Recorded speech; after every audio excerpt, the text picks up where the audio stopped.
Next up is Padukasana. Now stand tall on the mat and place the back side of your hands on the mat in front of you. Step your feet onto your hands and wrap your hands around the feet like a shoe. As you walk around on the mat, visualize yourself wearing padukas, performing a padayatra all throughout India in Padukasana. हस्ततलयोः पादतले कृत्वा तिष्ठेत् गच्छेत् पादुकासनं भवति. Next up is Kukkutoddanasana. As you place your hands on the ground in front of you, jump your legs up and let them fall back down again and again, visualizing yourself as a rooster. हस्ततले भौमौ कृत्वा पादतले च ऊर्ध्वं मुण्डानं कृत्वा भौमौ पतेत् इत्थं पुनः पुनः कुर्यात् कुक्कुटोड्डानं भवति. The next asana is Viparita Nrityasana. Now keep your hands flat on the ground and jump your legs up into a handstand as you dance around on two hands and feel yourself become free of all inhibitions. हस्ततलाभ्यां भूमिम् अवष्टभ्य ऊर्ध्वं पादाग्रे कुर्वन् हस्ततलाभ्यां नर्तनं कर्तव्यं विपरीतनृत्यं भवति. Next up is Kunjarasana. As you keep your heels separated, place one palm onto the mat and hold your head with the other hand. Keep your arms straight, visualize Swamiji in your inner space and breathe calmly through your nose in Sahadra Kumbhaka. अधवक्षे Mahadev कुञ्जरासनमुत्तमं करे नैकेन पादाभ्यां भूमौ तिष्ठेत् शिरः करः.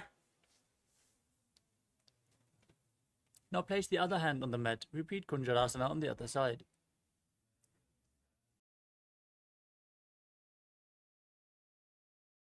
अधवक्षे महादेव कुञ्जरासनमुत्तमं करे नैकेन पादाभ्यां भूमौ तिष्ठेत् शिरः करः.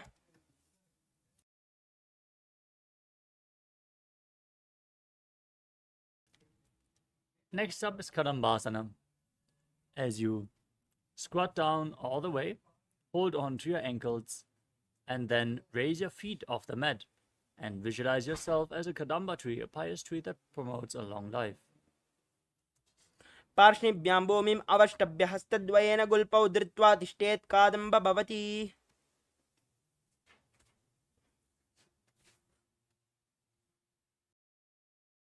Next up is Pavana Muktasana. Now place your feet flat on the ground and pull opposite knees against your chest with your hands as you visualize any excess vata being released from or balanced within your system. द्वयोस्तु पादयोः पाणिं लात्वा स्वस्वनितम्बके जानुनी वक्षसि साधुर्बभ्रती करबन्धनैः.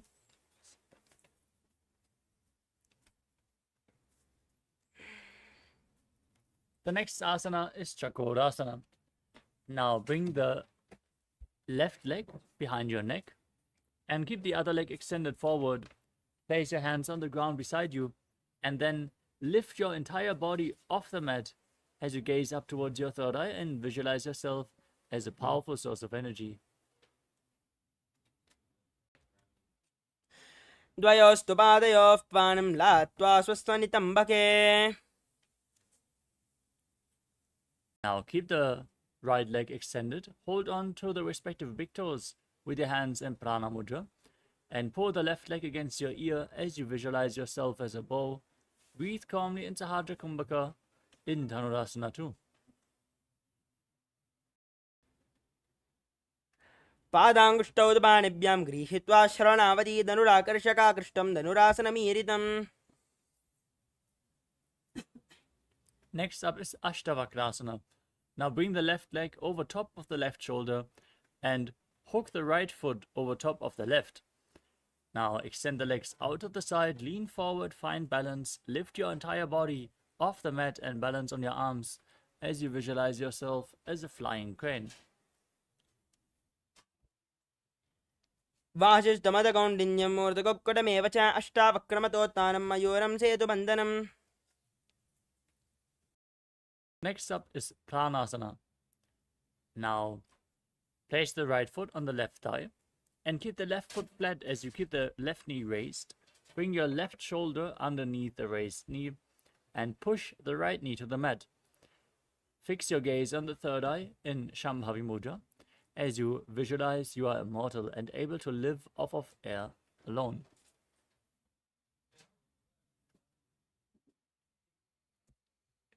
एतत् प्रभेदं वक्ष्यामि करोति यस्य चामरः एकपादमुरो बद्ध्वा स्कन्देऽन्यपादरक्षणम्. The next asana is Parshvamatsyendrasana. As you place the right heel close to the left hip, step the left heel over top of the right knee. Bring the right elbow outside the raised knee and bring the arm below the leg as you interlock your fingers behind your back. Gaze upwards towards your third eye and visualize Sage Matsindana, the master of Hatha Yoga. वामोरमूलार्पितदक्षपादोजान्वोर्बहिर्वेष्टितदक्षदोष्णा प्रगृह्यतिष्ठेत् परिवर्तिताङ्गः श्रीमत्स्यनाथोदितमासनं स्यात् मत्स्येन्द्रपीठं जठरप्रदीप्तं प्रचण्डरुक्मण्डलखण्डनास्त्रम् अभ्यासदकुण्डलिनी प्रबोधं दण्डस्फिरद्वं हि ददाति पुंसाम्. Now repeat Chakrasana on the other side. Bring the right foot over top of the right shoulder. Keep the left leg extended. Raise your entire body off the mat and gaze up towards your third eye as you visualize yourself as a powerful source of energy. पूर्वदानं च दुष्पादं पीठं वज्रासनं तथा च कोरक्रौञ्च शलभभुजङ्गम् अपि वृश्चिकम्. Now keep the left leg extended. Hold on to the respective big toes in Prana Mudra. As you pull the right foot towards your ear, visualize yourself as a bull.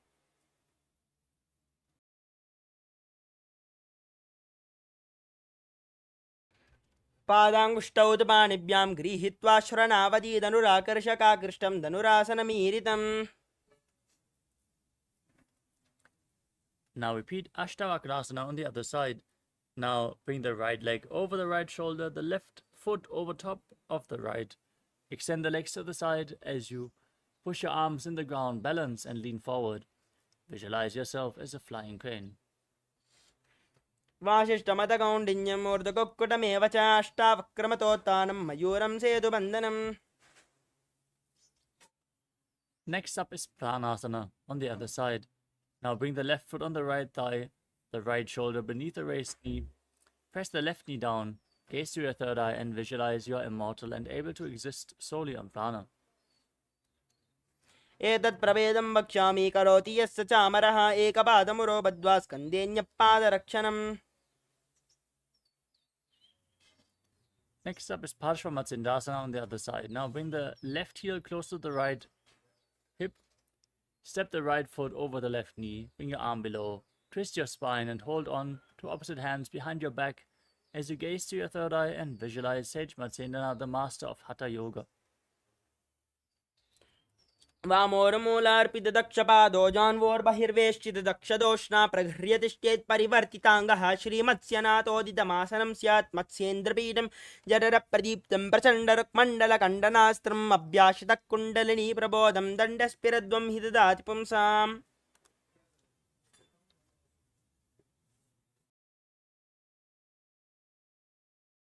The next asana is Ardha Paschimottanasana. Now press the left heel against the perineum and keep the right leg extended forward. Lean forward and down. Hold on to the front foot with both hands as in Paschimottanasana. Bring your head to the knee and visualize Swamiji in your inner space as you gaze outwards in Vaishnavi Mudra without focusing on any external objects, while moving your retained prana freely through your system by the force of your will in Jiva Chala Kumbhaka.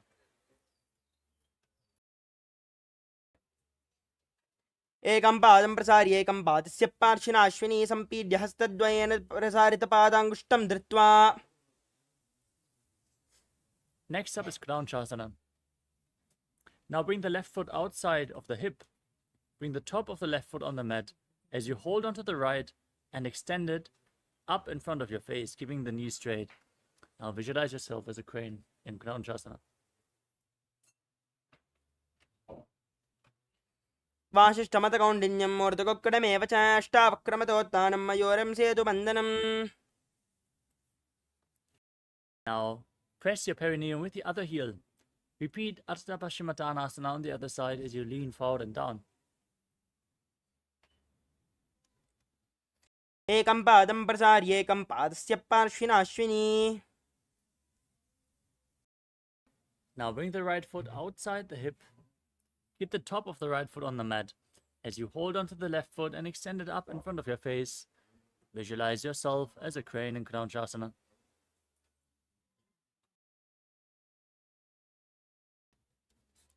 वासिष्ठमतकौण्डिन्यं मोदकोक्कुटमेव च अष्टावक्रमतोत्थानं मयूरं सेतुबन्धनम् उत्थानपादं क्रौञ्चं च मरीचिं वीरभद्रकं नटराजं त्रिकोणं च सुप्ताङ्गुष्ठप्रसारणे.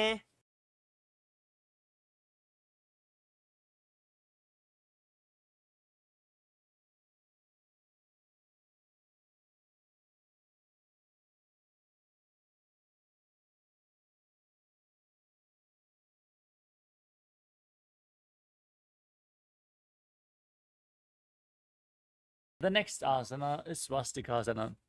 Now sit with your feet in between the thighs and calves in a cross-legged position. Fix your gaze on the tip of your nose in Shambhavi Mudra with your eyes open wide, unblinking, actually gazing within eternally. Now visualize, embody peace, well-being, good fortune and prosperity as you visualize a swastika in Swastikasana. जानर्वोरन्तरे सम्यक् कृत्वा पातले उभेर्जुकाय समासीन स्वस्तिकं तत्प्रचक्षते. Next up is Gorakshasana. Now maintain the same posture with your feet in between the thighs and calves, but cover your heels with your hands. Gaze to the tip of the nose, lock your throat to the chest, and contract the perineal floor in Jalandhara Bandha and Mula Bandha. Visualize the great sage Goraknath, the founder of the Natha Yoga Hindu Sampradaya, in Gorakshasana. जानर्वोरन्तरे पादौ उत्थानौ व्यक्तसंस्थौ गुल्पौ चाच्याद्यहस्ताभ्याम् उत्थानाभ्यां प्रयत्नतः. Next up is Bhagasana 2. Now place the left heel against the perineum and place the right foot onto the left thigh. As you gaze up towards your third eye, visualize Swamiji in your inner space and meditate on Arihanta, the enlightened one. As you get ready to enter Shanmukhi Mudra, now inhale all the way, close your mouth with little and ring fingers, the nostrils with the middle fingers, the eyes with your index fingers, and your ears with your thumbs. वामपार्श्वगुणं संस्थाप्य दक्षाग्रं वामजगणे. Next up is Yogasana 2. Now place your feet onto opposite knees and keep your hands next to your body on the mat with the palms facing upwards, the back of your hands on the mat. Gaze to the tip of your nose as you visualize Swamiji in your inner space and breathe in Kakachantra Kumbhaka.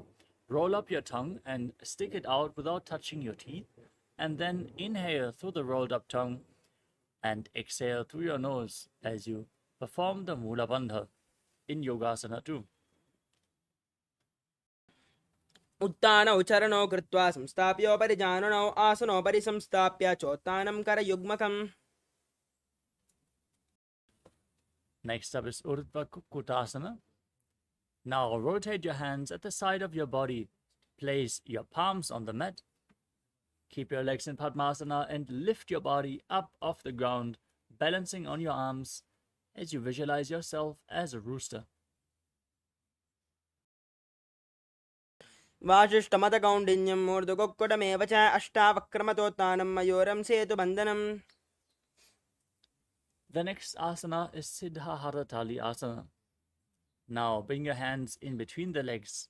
Place your palms on the ground without lifting your body up. Stay seated on the mat. Gaze to the tip of your nose.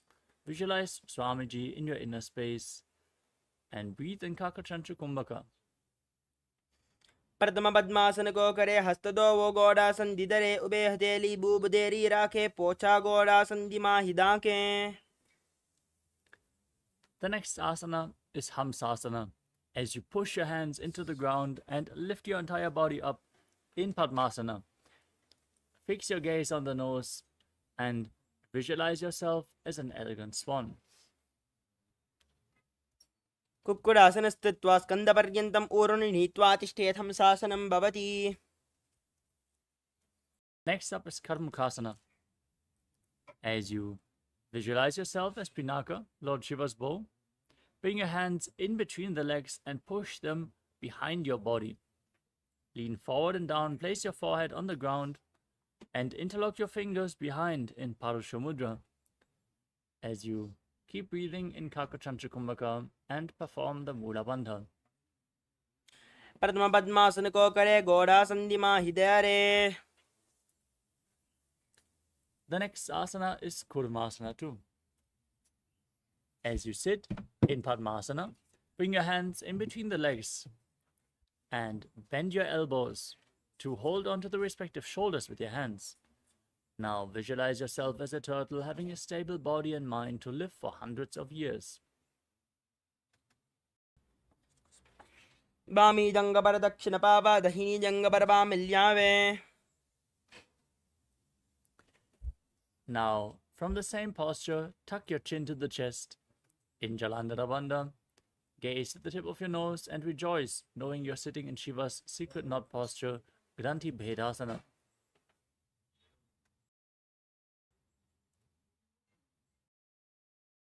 अथ वक्षे नीलकण्ठ ग्रन्थिभेदासनं शुभं ज्ञात्वा रुद्रोपवेक्षिप्रं सूक्ष्मवायुनिषेवनात्. The next asana is Uttana Kurmasana. Maintain the same posture and roll onto your back.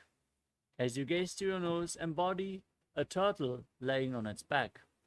Keep breathing in Kakachantra Kumbhaka.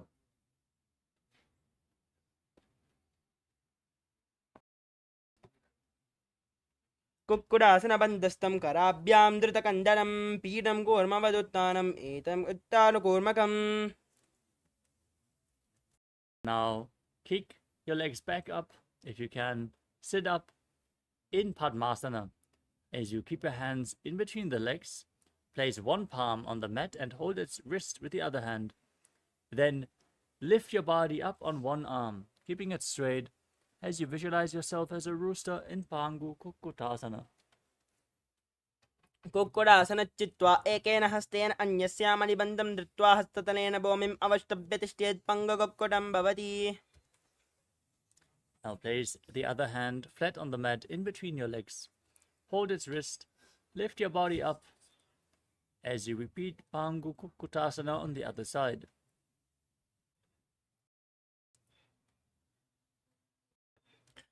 कुक्कुटासनच्चित्वा एकेन हस्तेन अन्यस्यामनिबन्धं धृत्वा हस्ततलेन भूमिम् अवष्टभ्य तिष्ठेत् पङ्गकुक्कुटं भवति. Next up is Gridrasana. Maintain Padmasana and place your elbows on your toes. Now interlock your fingers in Parusha Mudra and rest your chin on your hands, pressing your thumbs against your throat. As you visualize, you have gone beyond all greed and covetous. जानुर्वोरन्तरे पादौ उत्थानौ व्यक्तसंस्थौ गुल्पौ च आचार्यहस्ताभ्याम् उत्थानाभ्यां प्रयत्नतः.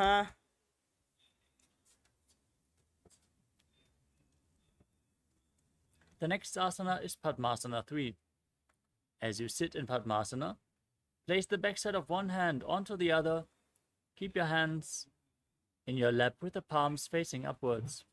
As you gaze to the tip of your nose, visualize Swamiji and engage all three bandhas.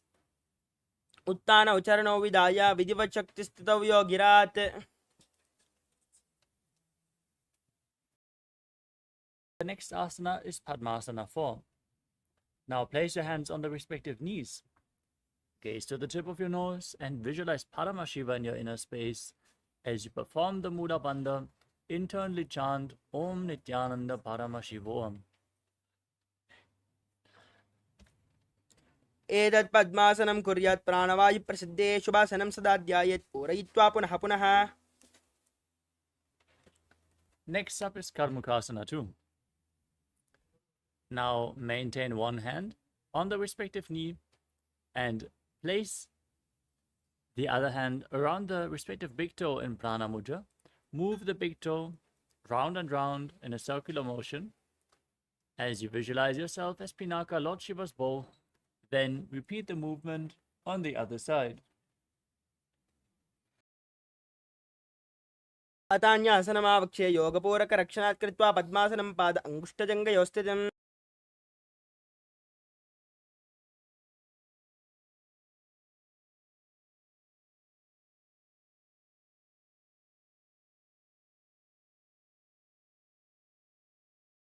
Next up is Karmukasana 2. With your legs in Padmasana, cross your arms behind your back. Hold on to opposite big toes in Prana Mudra. As you gaze towards your nose, breathe in Kakachancha Kumbhaka. Engage all three bandhas and visualize yourself as Pinaka, Lord Shiva's bow. कर्मुकासनमाक्षित्य उदरे पूरयेत् सुखं तदा वायुर्वसो याति कालेन सूक्ष्मवायुना कृत्वा पद्मासनं मन्त्री वेष्टयित्वा प्रधारयेत्. Maintain the same posture. Raise your chest, gaze up towards your third eye, and visualize yourself as the action of Paramashiva's third eye, destroying anything you come across in Dridhasana. ओरुभ्यामुपरिस्थाप्य पादयुग्मं प्रयत्नतः दक्षिणं सव्यदेशे च सव्यं दक्षिणदेशके. Next up is Nagarasana. Now, with your legs crossed behind, lay back, keep your legs in Padmasana. If you can't hold on to the big toes, just lay on crossed arms and gaze to the tip of your nose as you breathe calmly through the nose in Sahadra Kumbhaka. Contract the perineal floor and visualize yourself as a snake.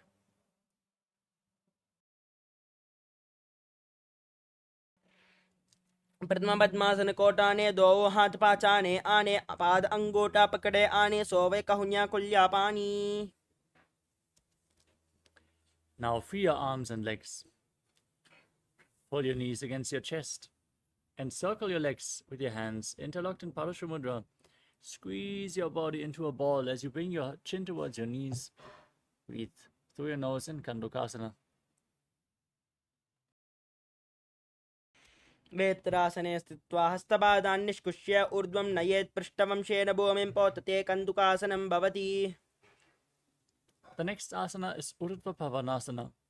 As you lay on your back with your feet flat, interlock your fingers behind your head. Gaze towards your nose. Visualize Swamiji in your inner space.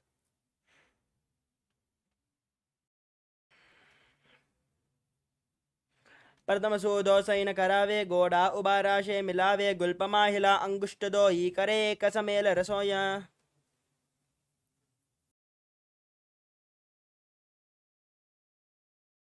Now, as you lay on your back, with your feet flat, place upturned palms underneath your heels.